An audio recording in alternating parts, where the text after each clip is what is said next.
जी, अस्सलाम वालेकुम तमाम दोस्तों को, ख़ास करके तमाम मेरे परदेसी भाइयों को सलाम हो गया जी मेरी तरफ से। और यहाँ पर बैठे हुए सऊदी में जितने मेरे भाई हैं और पाकिस्तान में अगर आप किसी भी मामले की सूरत में जा चुके हैं तो उसकी बिना के ऊपर एक न्यूज़ आई है सामने। मैं आपको तफसील से यहाँ पर बता देता हूँ। मैं इंशाल्लाह जो लफ्ज़न ब लफ्ज़न अल्लाह के हुक्म से इंशाल्लाह दुरुस्त होगा मामला जो मैं आपको बताऊंगा, क्योंकि ये अभी की जो ताज़ा एमिग्रेशन के मुतल्लिक पाकिस्तानी गवर्नमेंट के मुतल्लिक अब हो रही जो न्यूज़ है वही कन्फर्म हो रही है। डीपोर्ट होने वाले पाकिस्तानी शहरियों के बैरून मुल्क सफर पर 5 साल की पाबंदी। इसमें कौन कौन से बंदे शामिल होंगे मैं आपको वाज़ेह कर देता हूं। मैं अगर आप इस वक्त मैं सऊदीया की बात कर रहा हूं, अगर आप किसी भी अरब कंट्री में बैठे हुए, यूरोप कंट्री में बैठे हुए, तो आप भी अपनी जो भी यानी कि वहां पर कवानीन उनके हिसाब से इस बात को समझ सकते हैं। देखिए, इस वक्त अगर आप सऊदीया में मौजूद हैं और आप का इलीगल वाला मामला है, यानी कि आपका इकामा एक्सपायर हो चुका है, आपका हरूब हो चुका है, या आप साय खास अमल मंजली या बदून कफील कफील कंपनी वगैरह मुसस्से वगैरह से भागकर बाहर काम कर रहे हैं, या आप साय खास अमल मंजली हैं और कफील वगैरह से एग्रीमेंट करके बाहर काम कर रहे हैं, जब आप पकड़े जाएंगे आप तमाम दोस्त जानते हैं कि आप इलीगल के जुमरे में आएंगे, यानी कि बदून कफील के जुमरे में रखकर आपको डिपोर्ट किया जा सकता है। और अक्सर केसेस में ऐसा हो भी जाता है, यानी कि कफील मक्के का है और आप भाई मदीना, तबूक, ताइफ, आप बोल रहे हैं हायल, बुरीदा, यहां पर क्यों काम कर रहे हैं, आप मक्का में क्यों नहीं काम कर रहे हैं कफील के पास। तो ये चीजें होती है, आप तमाम दोस्त इसके मतलब जानते हैं। अच्छा, ये जो 5 साल की पाबंदी या पासपोर्ट जब्त कर लिया जाएगा या पासपोर्ट क्रॉस लगा दिया जाएगा या आप दोबारा किसी भी कंट्री में सफर नहीं कर सकेंगे, ये किन के ऊपर लागू होंगे, किन के ऊपर नहीं होंगे। देखिए, अगर मैं एक बात वीडियो को स्टार्ट में करना चाहता हूं, कोई भी मेरा परदेसी भाई वीजा लेकर यहाँ आ रहा है सऊदीया में, तो वीजा जब वो लेकर आता है तो यहाँ एयरपोर्ट के ऊपर उसके वीजे के ऊपर बकायदा ठप्पा लगता है, स्टैंप लगती है इमिग्रेशन की। वहां पर एक रकम हदूद लिखा जाता है वर्क वीजा वालों के ऊपर, और जो उम्रा एंड विजिट के तौर पर आते हैं उनके ऊपर यहाँ पर एंट्री की स्टैंप लगती है, रकमल हदूद नहीं लिखा जाता है।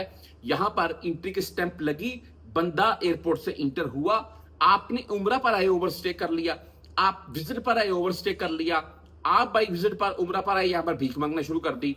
इस कैटेगरी में क्या मामला था मैं आपको समझाता हूं। मैं वर्क वीजा पर आए, आपका यहां पर इंट्री की स्टैंप लगी, रकमल हदूद लिखा गया पासपोर्ट के ऊपर, आप सऊदीया में इंटर हो गए, आपका इकामा बना या नहीं बना, कफील से आपकी बात बनी या नहीं बनी, आपने कफील के पास काम किया या नहीं किया, बाहर कहीं चले गए या बाहर कहीं भाग गए, या कफील कंपनी मुसस्से के लिए आपने इकामे नहीं आपके लगाए और आपने थक हार कर उनके ऊपर केस कर दिया या उनको छोड़ दिया, बाहर कहीं काम के ऊपर लग गए। उस सूरत में भी आप जानते हैं जब आप पकड़े जाएंगे शुर्ता आपको बदून कफील के जुमरे में रखकर डिपोर्ट कर सकता है। एक ऑप्शन होता है पाकिस्तानी एम्बेसी या बाहर किसी एजेंट वगैरह से अगर काम हो जाए। बहरहाल मेरा व्हाट्सएप नंबर चल रहा है, आपने इसके मुताबिक कुछ भी पूछना हो मुझसे रब्ता कर सकते हैं। पाकिस्तान से आना हो या यहाँ से जाना हो, कुछ भी आपको इनके मुताबिक सवाल पूछना हो मुझसे रब्ता कर सकते हैं। थोड़ा लेट रिप्लाई मिल सकता है, व्हाट्सएप पर मैसेज सॉरी बहुत आते हैं, उसके लिए माजरत पाऊं मैं। अच्छा, बात कर लेते हैं, ये मैं आपको बता रहा था, यहां पर आप एक वर्क वीजा के तौर पर आ गए, आपका कोई मसला बन गया, आप उस मसले की सूरत में डिपोर्ट हो गए, क्या आपका भी पासपोर्ट जब्त होगा? क्या आपके ऊपर भी 5 साल की पाबंदी लगेगी? पाकिस्तान से, यहां सऊदी की बात नहीं कर रहा मैं, पाकिस्तान से 5 साल के लिए सफर नहीं कर सकेंगे? तो बिल्कुल नहीं भाई, आप इस कैटेगरी में नहीं आएंगे। क्यों? आप पाकिस्तान से वीजा लेकर आए और लीगल तरीके से एयरपोर्ट से आए और यहां लीगल तरीके से एयरपोर्ट से इंटर हुए, आप इस कैटेगरी में हरगिज नहीं आएंगे। हाँ, आप उम्रा के तौर पर आए, आप विजिट वीजा के तौर पर आए, आप यहां पर भीख मांगते हुए पकड़े गए, उस सूरत में अगर आप डिपोर्ट होंगे तो फिर आपको इस कैटेगरी में रखा जा सकता है और आपका पासपोर्ट 5 साल के लिए जब्त किया जा सकता है और आपके ऊपर कोई जुर्माना वगैरह भी हो सकता है। ये मैं बात हो सकता है वाली कर रहा हूं मैं। अच्छा, जो कन्फर्म है ना जिनके ऊपर, वो पता है कौन है?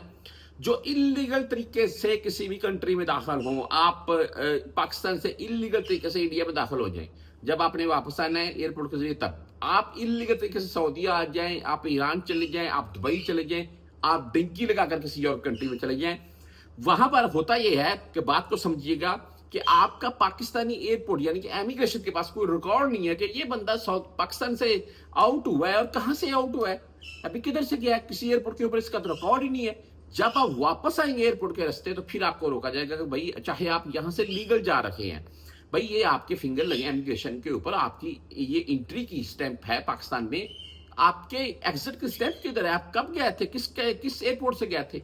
तो वहां पर आप पकड़े जाएंगे, वहां पर आपका फिर पासपोर्ट जब्त किया जाएगा और आपके ऊपर फाइन वगैरह भी, जेल वगैरह भी हो सकती है। जो बंदे यहां पर आते हैं इकामा, हरूब या किसी भी मामले की सूरत में इलीगल हो जाते हैं, बाद में डिपोर्ट होते हैं, तो भाई आप इस कैटेगरी में नहीं आएंगे।